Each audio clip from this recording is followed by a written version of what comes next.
मित्रों नमस्कार। आप हैं बसंत गुरु जी के साथ। हम छठी क्लास में पढ़ते थे तो हमारे मास्टर साहब बड़े मजाकिया थे, हिंदी पढ़ाते थे और बड़े हम लोगों से हंसी ठिठोली करते हुए पढ़ाते थे। एक दिन की बात है जब उन्होंने हम लोगों को अलग अलग बना दिया। एक से कहा कि आप प्रधानमंत्री हो, मान लो तुम प्रधानमंत्री हो तो तुम क्या करोगे। एक से कहा कि तुम देश का राष्ट्रपति हो तो तब तुम क्या करोगे। इसी तरह से हम जो 35 बच्चे थे क्लास में, सबको उन्होंने कुछ न कुछ बना दिया। किसी को टीचर बना दिया, किसी को चोर बना दिया, किसी को पुलिस बना दिया, किसी को गुंडा बना दिया। मतलब जो हमारे ये देश में जितने करेक्टर होते हैं उनमें से अधिकांश करेक्टर को उन्होंने वहाँ बना दिया और कहा कि आज का हमारा क्लास यही होगा, हमारा क्लास यही होगा। अब कौन अपना अपना रोल अदा करता है। तो अब हम लोगों ने अपना गेम खेलना शुरू किया। अब गेम खेले, बड़े मज़ा आया। दूसरे दिन हमने अपने टीचर से पूछा कि गुरुजी आप ये बताइए कि आप हमको कल राष्ट्रपति, प्रधानमंत्री, सेनापति, चोर, उचक्के, गुंडे, ममाली, बदमाश, जज, पुलिस, वकील सब बना दिए थे। इस खेल के पीछे जो आपका उद्देश्य है, संदेश है, मैं उसे समझ न पाया और मैं रात भर सोचते रहा, विचारते रहा, तर्क करते रहा अपने बुद्धि बल से, पर मैं बालक बुद्धि ये मेरे समझ से बाहर हो गया। तब उन्होंने मुझको बताया कि बेटा दुनिया में आपको 80% ऐसे लोग मिलेंगे जो आपसे ये कहेंगे कि मुझे ये मिल गया होता तो मैं ये कर देता, मैं प्रधानमंत्री बन गया होता तो मैं ये कर देता, मैं राष्ट्रपति बन जाऊं तो मैं ये कर दूंगा, मैं वकील बन जाऊं तो मैं ऐसे ऐसे कर दूंगा, मैं बाट लगा दूंगा, मैं जज बन जाऊंगा तो ऐसे जजमेंट कर दूंगा। वो बनना कुछ नहीं है, ख्याली पुलाव ऐसे पकाते रहते हैं खिचड़ी कि बिरबल की खिचड़ी वो तो मिट्टी से ही पका देंगे, चावल तो लगेगा ही नहीं, पानी तो की ज़रूरत ही नहीं पड़ेगा, और ऐसे थूक में लड्डू बांध देंगे, ऐसे कोलाज बना देंगे कि बिना रंग का, बिना ब्रश का चित्र बना देते। ऐसे दुनिया में 80% लोग आपको मिल जाएंगे। ये सब फेलियर लोग होते हैं, ये असफल लोग होते हैं, एक सेक चिल्ली लोग होते हैं, ये सेखी बघारने वाले होते हैं, इस जीवन में कुछ करते धरते हैं नहीं, आलसी होते हैं, निकम्मे होते हैं। बस इनके पास वाचालता का गुण होता है, इनके पास बुद्धि बल होता है, ये तर्क में बड़े माहिर होते हैं। अपने फैल को भी ये साबित करते हैं कि वो कितना ज़्यादा उसके अंदर में प्रतिभा है, वो कितने शानदार व्यक्ति हैं, नहीं तो वो क्या नहीं कर देते। तो अक्सर उनका क्या तर्क होता है, अगर मेरे पास ये होता तो। वे हर बात में अगर मेरे पास ये होता तो मैं ऐसा कर देता, आज मैं यहाँ होता, आज मेरे पास इतनी पूंजी होती, आज मैं इतना बड़ा नौकरी में होता, आज मेरे पास बंगले होते, आज मेरे पास नौकर होते, आज मेरे पास ये होते।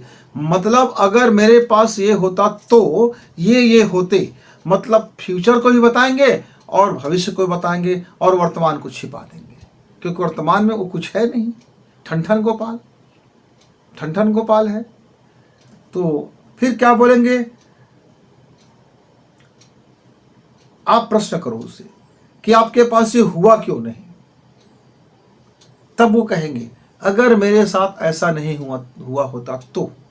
जैसे कोई कहेंगे मैं गरीब नहीं हुआ था तो, मैं फलाने घर में पैदा नहीं हुआ था तो, मेरे माता पिता पढ़े लिखे होते तो, मेरे माता पिता में इतने बुद्धिबल होता तो, मेरे घर परिवार में इतना शक्ति वाले होते तो, अब मैं क्या बताऊं, मैं पढ़ता था तो दुनिया भर की झमेला आ गया था, घर में ऐसा हो गया, मेरे साथ ऐसा हो गया। लेकिन वो ऐसे मेरे पास ऐसा नहीं होता तो, मेरे साथ ऐसा नहीं हुआ होता तो, मेरे साथ ऐसा नहीं हुआ होता तो, ऐसे कहते कहते वो सारा चीज को आपको समझा देंगे कि उसका कोई दोष नहीं है फेलियर होने में, लूजर होने में, निकम्मा होने में, दोयम दर्जे का आदमी होने में, घटियापन में। वो समझा देगा, वो दोष दूसरे का है।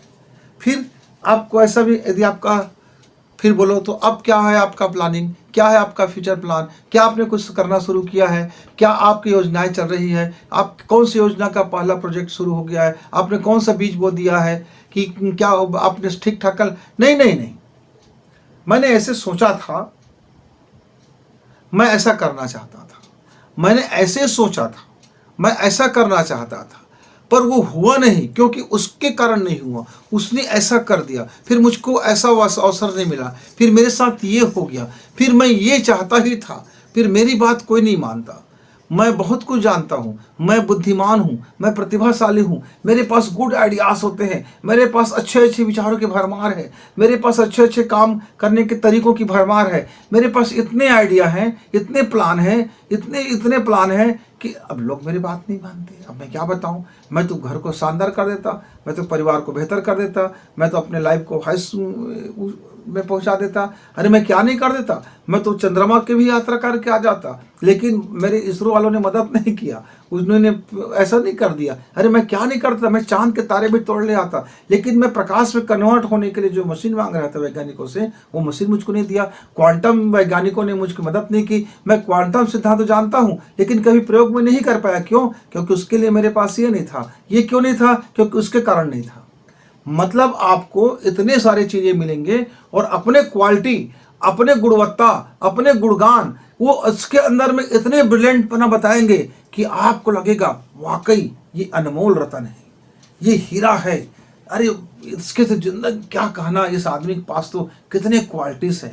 और आपको एक से बढ़कर एक आइडिया बताएंगे, एक से बढ़कर एक आइडिया बताएंगे। आप जरा बीमार हो गए, आपको दवाओं की लिस्ट निकल आएगा। आप बताएंगे कि मैं साइकिलिंग करना चाहता हूं, तो आपको तरह तरह की साइकिल के गुण बता देगा। आप कहेंगे मेरे पास एक बाइक लेने को सोच रहा हूं, तो दुनिया भर की बाइकों की क्वालिटी और क्या क्या नहीं बता देंगे। यानी बौद्धिक क्षमता उनके पास प्रचुर होता है, पर फॉलो करने की क्षमता जीरो होता है। तो इस बौद्धिक चकाचौंध में, इस बौद्धिक क्षमता में, इस बौद्धिक तर्क में, या एक फेकोलॉजी के अंतर्गत जीवन को फेंकते रहता है, फिर उसका जीवन कहीं पहुंचता नहीं है, क्योंकि वह बौद्धिक तर्क में, बौद्धिक कुशलता में अपने लूजरपन को भी छिपा करके यानी गुणवत्ता बता देते हैं। अपना उनकी जितने भी खराबी है वो उसकी विशेषता बता देंगे, उसके पास जो कुछ नहीं कर पाया तो उसके कारण भी समझा देंगे। मतलब आपको एन केन प्रकार ने अपने बुद्धि का लोहा मनवा लेता है, लेकिन वह व्यक्ति कभी कभी अनुकरणीय नहीं हो सकता, क्योंकि वो कभी किसी मुकाम तक पहुंचता ही नहीं है। खाया पिया सोया जागा, बस इससे ज़्यादा उसका पास वसीयत में मिल गया, उसको जीते रहे, उसी वसीयत को आगे बढ़ाते रहे और अपनी अपनी बातें कहते रहे। हमारे गांव में एक व्यक्ति जिसको बड़ा बकबकी बोलते हैं, मैं जब भी अपने उस पुराने गांव में जाता हूं तो उस व्यक्ति से यदि कोई मिल गया तो आपको 3-4 घंटे अपने बकबक बकबक बकबक बकबक करके पूरा का पूरा वो शुरू होगा आपके गांव से, वो पहुंच जाएगा रसिया तक, फिर पहुंच जाएगा इंग्लैंड तक के, राजनीति से लेकर के व्यापार व्यवसाय, फिर टोना जादू टोटका अमका ढमका, तमाम पूरी की पूरी बौद्धिक खजाना, और फिर महाभारत काल से लेकर के तमाम महापुरुषों की बातें और सबकी बुराइयां, सबकी आलोचना, सबकी कमियां और अपने गुड आइडियाज। अब वो भारत सरकार को भी दे देंगे, वो पूरी दुनिया के लोगों को अपनी आइडियाज दे देंगे, लेकिन कभी उस आइडिया में से एक भी आइडिया को फॉलो नहीं करता। तो मित्रों, यदि आपके पास ये बीमारी है कि मेरे पास ये होता तो मैं भी ऐसा कर सकता, मैं ऐसा होता तो वैसा होता तो उसका एक ही सलूशन है कि आप अपने मन की बकबक को शांत करें। जो सोच की जो आपके अंदर बीमारी है, ये जो साइकोलॉजी आपके अंदर में है, उसको जरा कन्वर्ट करें एनर्जी में। उसके लिए आप प्राणायाम करें, प्राणायाम ध्यान करें। कोई भी एक प्राणायाम ले लो और उस सांसों के ध्यान में टिक जाओ। एक बार आप उस सांसों के आते जाते हुए स्वर को आप शांत मन, आंख बंद करके उस ध्यान में उतरो, नाभि तक सांसों को खींचिए और धीरे धीरे बाहर छोड़िए और फिर सांसों पर ही ध्यान टिका दीजिए। आप ऐसा करते करते जब देखेंगे मित्र, कुछ दिन के बाद आपके आइडिया से आप अपने एक आइडिया चुनेंगे और चुनने की शक्ति आपके भीतर में आएगा, फिर वो निर्णय करने की क्षमता आएगा और उस निर्णय करने के बाद उस काम में लग जाने की शुरुआत करेंगे।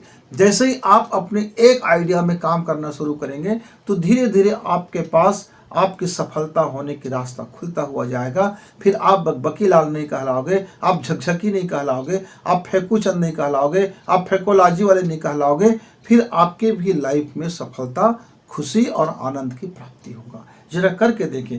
कोई भी सा एक सिंपल सी प्राणायाम ले लेना, चाहे लोम विलोम हो, चाहे दोनों सांसों से खींचना हो, चाहे एक ही सांसों को आना जाना हो, बस ये है कि सांसों पर ध्यान टिकाना है।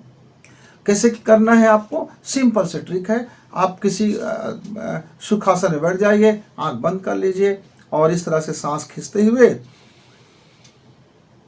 बस उस सांसों का आना और जाना पर ध्यान टिका दीजिए। आधा घंटा चुपचाप बैठे रहें, या चाहो तो ऐसा सांस ले सकते हो। फिर कुंभक किया, कुंभक पर ध्यान टिकाया और सांसें बाहर आने दिया। बस सांसों पर ध्यान टिका रहे। तो प्राणायाम कौन सा है यह उसका मतलब नहीं है। आपकी सांसें गहरी नाभि तक जा रहा है और उस नाभि से धीरे धीरे सांसें बाहर आ रहा है, और आपका यह जो बुद्धि है, जो वह साइकोलॉजी आपके नाभि तक आ रहे हैं, ताकि आपकी एनर्जी का बैलेंस हो, आप में कार्य करने की क्षमता का उद्घाटन होता है और आपके जीवन में प्रकाश आता है। मित्र, जरा करके देखना, ये एक सिंपल सी सलूशन है और आप फिर ब्रिलियंट, आपके गुड आइडियाज इस दुनिया को उसका लाभ